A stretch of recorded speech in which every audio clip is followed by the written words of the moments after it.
और सबसे पहले खबर अशोकनगर से, जहां कलेक्टर अभय कुमार वर्मा का तबादला कर दिया गया। उपचुनाव के दौरान जिले में दूसरी बड़ी कार्रवाई। एसपी के बाद अब हटाए गए कलेक्टर। अशोकनगर कलेक्टर अभय कुमार वर्मा का तबादला। प्रियंका दास अशोकनगर की नई कलेक्टर बनाई गई है। निर्वाचन आयोग के निर्देश के बाद ये कार्रवाई हुई। लगातार की जा रही थी कलेक्टर की शिकायतें और कांग्रेस प्रत्याशी ने अधिकारियों पर अनसुनी का आरोप लगाया था। अपनी मांगों को लेकर आमरण अनशन पर बैठी थी प्रत्याशी आशा दोहरे और अब निर्वाचन आयोग ने कार्रवाई की है। कलेक्टर अभय कुमार वर्मा को वहां से हटा दिया गया है, उनका तबादला कर दिया गया है अशोकनगर से। और उपचुनाव के दौरान ये बड़ी कार्रवाई हुई है। कांग्रेस ने शिकायत की थी और शिकायत के बाद हटा दिया गया। इससे पहले एसपी को हटाया गया था और अब कलेक्टर को भी हटा दिया गया।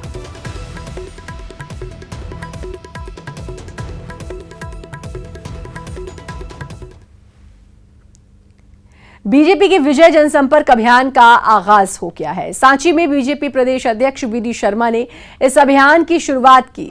यह अभियान 1 नवंबर तक चलेगा, जिसमें सीएम शिवराज सिंह भी शामिल होंगे। उपचुनाव की सभी 28 सीटों पर अभियान चलेगा। साथ ही 28 तारीख को 28 संकल्प पत्र भी जारी होंगे। माननीय प्रदेश अध्यक्ष उसके पूर्व हमारे विजय जनसंपर्क अभियान आज से हमारा प्रारंभ हो रहा है। इसलिए मैं सांची विधानसभा के हमारे सारे नेतृत्व को, सभी कार्यकर्ताओं को बहुत बहुत शुभकामनाएं देता हूं, बहुत बहुत बधाई देता हूं कि 28 विधानसभाओं के उपचुनाव का जो विजय जनसंपर्क अभियान है वो आज हमारे रायसेन के इस वार्ड से प्रारंभ हो रहा है। इस बूथ पर सभी कार्यकर्ता हमारे, आपने देखा है कि कार्यकर्ता किस तरीके से, हमारे सभी माताएं बहनें नौजवान सभी कार्यकर्ता भारतीय जनता पार्टी के इस अभियान में ताकत के साथ आज से प्रत्येक बूथ पर जाकर के विजय जनसंपर्क अभियान के माध्यम से जनता के बीच जाने का आज प्रयास कर रहे हैं। माननीय मुख्यमंत्री जी भी, माननीय केंद्रीय मंत्री भी, हमारे सभी वरिष्ठ नेता, यानी 26 तारीख से लेकर के 1 तारीख तक प्रत्येक बूथ पर जाएंगे और बूथ पर विजय जनसंपर्क अभियान के माध्यम से भारतीय जनता पार्टी अपनी बात को जनता के बीच जो लगातार लेकर के जा रही है। इस अभियान में और नीचे उतरकर जो हम बूथ जीतने का संकल्प भारतीय जनता पार्टी का है कि बूथ जीता तो चुनाव जीता, इस मंत्र पर सबसे बूथ हमारा मजबूत बनकर के खड़ा हो, ये भाजपा के कार्यकर्ता इस अभियान में आज से इसकी हम सब लोग यहां से शुरुआत कर रहे हैं। और मैं सभी कार्यकर्ताओं को पुनः दशहरे की शुभकामनाओं के साथ पूरे मध्य प्रदेश के सभी वासियों को बहुत बहुत शुभकामनाएं। और अभियान आज हमारा प्रारंभ हुआ। कांग्रेस विधायकों के पार्टी छोड़ने को लेकर मचे हड़कंप के बाद पीसीसी चीफ कमलनाथ बीजेपी पर बड़ा आरोप उन्होंने लगाया है। कांग्रेस विधायकों के पार्टी छोड़ने के लिए बड़े ऑफर दिए जा रहे हैं। कमलनाथ ने बीजेपी पर बाजार लगाकर खरीद फरोख्त करने का आरोप लगाया है। उन्होंने कहा कि बीजेपी को स्पष्ट लग रहा है कि चुनाव के नतीजे क्या आने वाले हैं। यही कारण है कि बीजेपी बाजार में निकलकर खरीद फरोख्त करने में लग गई है। मार्च के महीने में भी इस तरह की सौदेबाजी हुई थी। मैं भी सौदेबाजी कर सकता था। एमपी को पूरे देश में कलंकित किया जा रहा है। कमलनाथ ने इस बात का आरोप भी लगाया कि प्रदेश में पुलिस अफसर हो या फिर प्रशासनिक अफसर बीजेपी के दबाव में काम कर रहे हैं।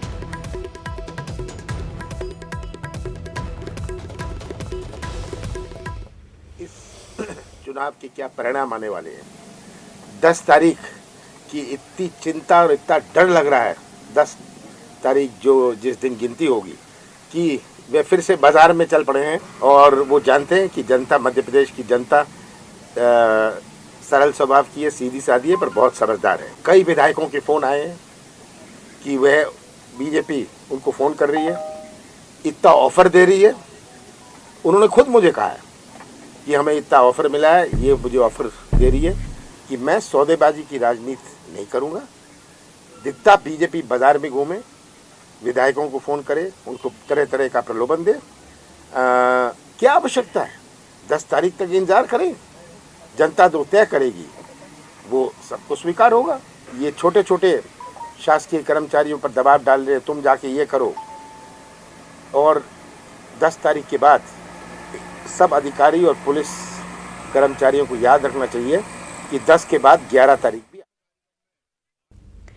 गृहमंत्री नरोत्तम मिश्रा ने कमलनाथ पर एक बार फिर निशाना साधा। राहुल लोधी के बीजेपी में शामिल होने पर नरोत्तम मिश्रा ने कहा कि एक और सीट पर उपचुनाव हुआ तो कमलनाथ 30 मार्का हो जाएंगे। साथ ही कहा कि विपक्ष का नेता चुनने के लिए कांग्रेस चुनाव लड़ रही है। इस कांग्रेस में अब कोई सुनने वाला नहीं है।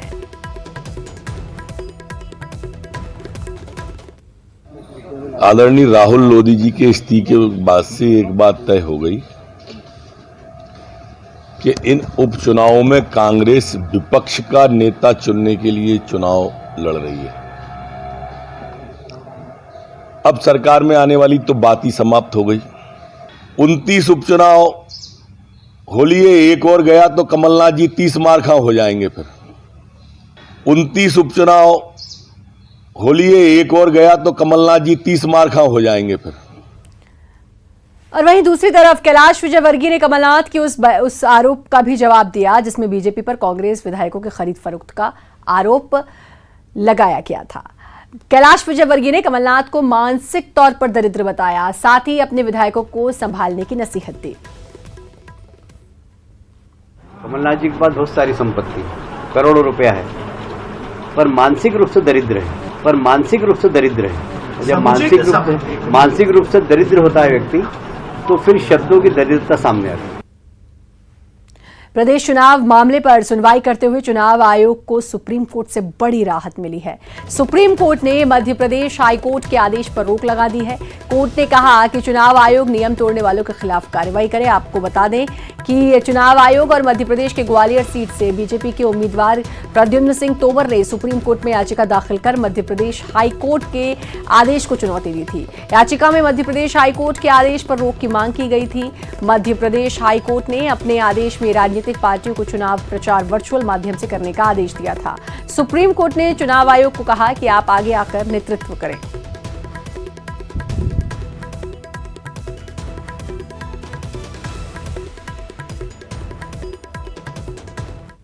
सत्य हमेशा जीतता है और न्यायालय सही निर्णय करता है। न्यायालय का निर्णय सर्वोपरि है, जिसे हमें स्वीकार है। अब प्रचार में और आपको सहूलियत होगी, जनता के बीच सभा निश्चित रूप से जनता जनार्दन के बीच अपनी बात कहने की सहूलियत मिलेगी। क्या मांग की थी आपने? हमने यही प्रार्थना की थी कोर्ट में कि सभाएं, नुक्कड़ सभाएं करने की अनुमति रहनी चाहिए, जिससे इस सेवक ने जो जनता जनार्दन तक, अपने भगवान तक अपनी बात पहुंचा सके। पूर्व मंत्री जीतू पटवारी को सांवेर के रिटर्निंग ऑफिसर ने नोटिस दिया है। आचार संहिता उल्लंघन को लेकर 48 घंटे में उनसे जवाब मांगा गया है। जीतू पटवारी ने सीएम को लेकर विवादित बयान दिया था, जिसके बाद ये नोटिस जारी हुआ। इससे पहले बगैर अनुमति वाहनों के इस्तेमाल पर भी एफआईआर दर्ज हो चुकी है।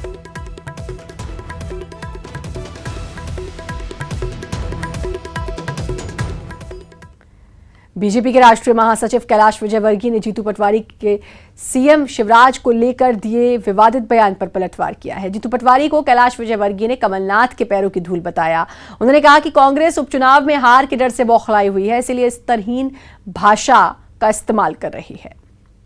पैर की धूल जीतू पटवारी शिवराज जी को अगर वो नहीं मानते उनके पैर की धूल की, तो वो होंगे शायद कमलनाथ जी के पैर की धूल, वो होंगे पैर की धूल जीतू पटवारी। शिवराज जी को अगर वो नहीं मानते उनके पैर की धूल की, तो वो होंगे शायद कमलनाथ। गुना के बमौरी में चुनाव प्रचार के दौरान पूर्व मंत्री लाल सिंह आर्य ने कांग्रेस पर जमकर निशाना साधा और कांग्रेस की तुलना रावण से कर दी। साथ ही कहा कि इस रावण को खत्म करने के लिए मतदाताओं को नल, नील और अंगद बनना होगा।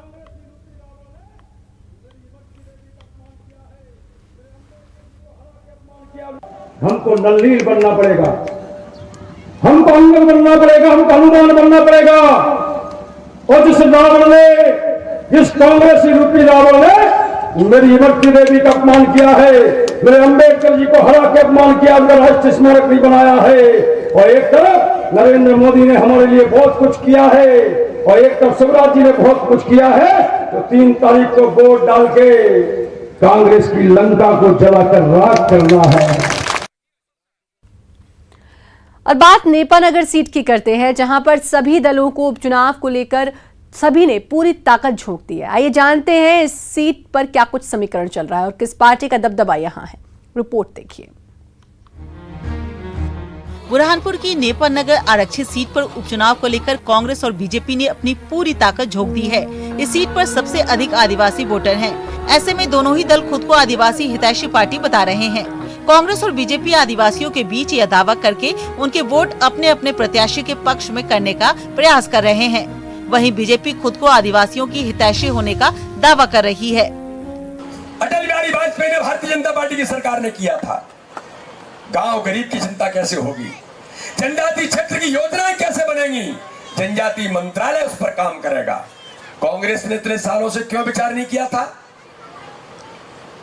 क्योंकि कांग्रेस को तो केवल वोट चाहिए और वोट लेकर के वो जनता को गुमराह करके वोट पा करके अपने गद्दी पर बैठे मुख्यमंत्री और ये सब बन गए। उसके बाद जनता कहां है, गरीब कहां है और वो जनजाति क्षेत्र में क्या होगा उनको कोई लेना देना नहीं।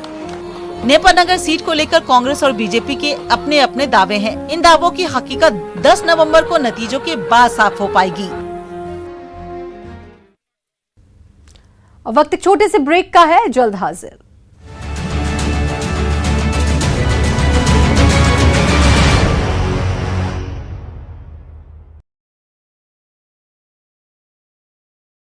मिलेगा हमारी वेबसाइट पर प्रमोशन। आज ही मेल करें sales@nw18.com पर। न्यूज 18 इंडिया, आपका पसंदीदा नेशनल न्यूज चैनल। देखिए डीडी फ्री डिश पर बिग मैजिक और 9XM चैनल के बीच कोरोना की हर खबर देखते रहिए न्यूज 18 इंडिया पर। भैया राम राम, नमस्कार। कुछ बता रहे हैं, कुछ चेता रहे हैं। आपने लॉकडाउन के दौरान देखा कि हम क्या कर रहे हैं। कोरोना काल में लोग एक दूसरे को समझा रहे हैं। बड़े बड़े लोग वीडियो बना रहे हैं। आप गाना जानते हैं तो गाइए या फिर अपना हुनर दिखाइए। वीडियो बनाइए और हम तक पहुंचाइए और घर बैठे बनिए स्टार।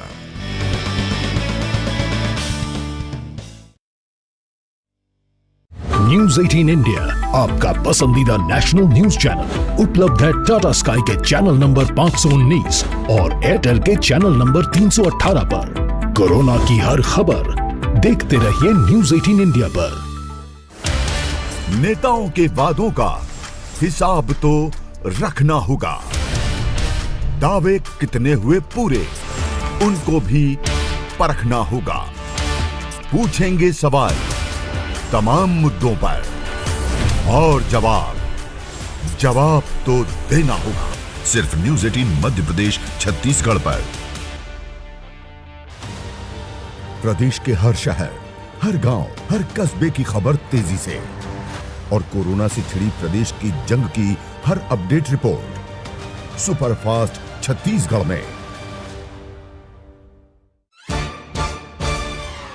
सवाल सारे, मुद्दे तमाम, माइक पर सरेआम होकर ऑटो पे सवार। अब पूछेंगे हम आपके क्षेत्र के हर मसले।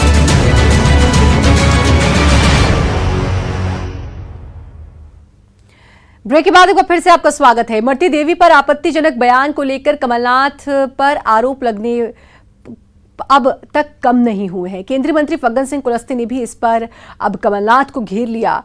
क्या कुछ कहा केंद्रीय मंत्री ने, देखिए रिपोर्ट में।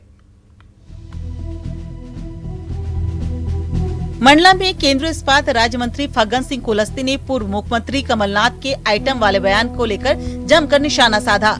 उन्होंने कहा कि अकेली इमरती देवी का अपमान नहीं है, ये पूरे देश की महिलाओं का अपमान है। कमलनाथ जी स्वयं मुख्यमंत्री मध्य प्रदेश के रहे हैं और अगर कल तक की बात करें तो वही इमरती देवी उनके मंत्रिमंडल में थी और आज जब वो त्याग पत्र दे करके वो भारतीय जनता पार्टी के सदस्य के नाते वो चुनाव मैदान में है तो इमरती देवी का सवाल नहीं है, महिलाओं का अपमान है। तो ये कहने का आशय ये है कि एक जिम्मेदार व्यक्ति अगर इस प्रकार की अभद्र भाषा का प्रयोग करता है तो ये ठीक नहीं है समाज में। और इसलिए मैंने कहा कि इस प्रकार के जिम्मेदार व्यक्ति अगर अभद्र भाषा का उपयोग करते हैं तो उनको निश्चित तौर से 3 तारीख को जो मतदान होगा उस मतदान में भी उनको सबक सिखाएंगे। आज पता है उनको कि 50% महिलाएं हैं, तो अमरती देवी का अपमान नहीं, ये पूरे महिलाओं का अपमान है और ये पूरे लोग भी इस बात को जानते हैं। फग्गन सिंह कुलस्ते ने कांग्रेस को सबक सिखाने की अपील की, साथ ही बिहार चुनाव को लेकर सीएम नीतीश कुमार की तारीफ की।